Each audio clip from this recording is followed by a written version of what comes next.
Hi, everyone, and welcome to week 6, which is amazing. So, we are well beyond halfway in this course, and I appreciate all of your effort, energy, and input that you've put into the different discussions each week.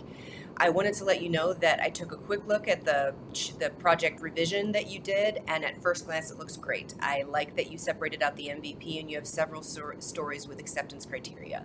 I'll be giving you more specific feedback on it later today, but I just wanted to let you know that I think you were able to revise the assignment and it looks good. So you should see grades for that as well as your week 5 discussion shortly. One thing I wanted to cover before we move on, because it would be remiss of me not to, given the agile environment in the world that we live in,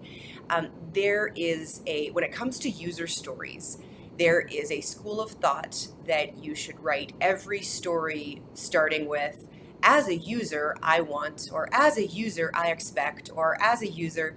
And this is Mike Cohn, who is a big proponent of Agile. He's kind of one of the Agile gurus.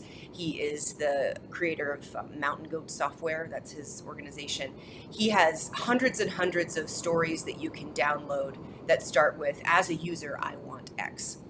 I personally believe that this is one of those things that sounds great and has good intentions. What I found in practice is that when team members are writing stories, they get very hung up on the as a user, and it does more harm than good or causes more confusion than I think is worthwhile. So, in my view, so long as you are taking the user into account and describing things in terms of how the user will experience them, then that's good enough. It also doesn't, in my view, allow for things like compliance and software requirements behind the hood that make software better and less buggy. You could probably stretch to make that happen, but as a user, I don't really care about compliance. As a government official, I care about compliance, but that's another story. So I just wanted to let you know that, because if you get on an Agile project and you hear someone say you have to write this from as a user, that is where that's coming from. It is possible to do. I personally do not practice Agile that way. So, caveat laid out. We're going to move on to the evaluation portion of Agile projects. So this is a natural next step in the sequence of stories. So if you think about a story and its life cycle, first you write it, then you prioritize it, you see where it fits in the backlog, then you size it, which is what we talked about last week, how much work is going to be involved in completing this story, and then you figure out if it's done or not.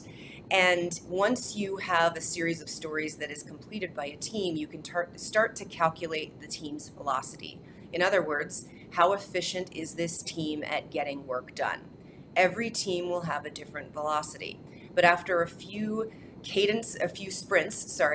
sprints, you'll start to see a cadence of the team, and you'll be able to see, okay, was this sprint more or less effective than the last sprint? And what can we do to be more effective? What roadblocks can be taken away? How can we be more effective as a team? So by evaluating those stories and how many were completed, you're able to see the success of the team.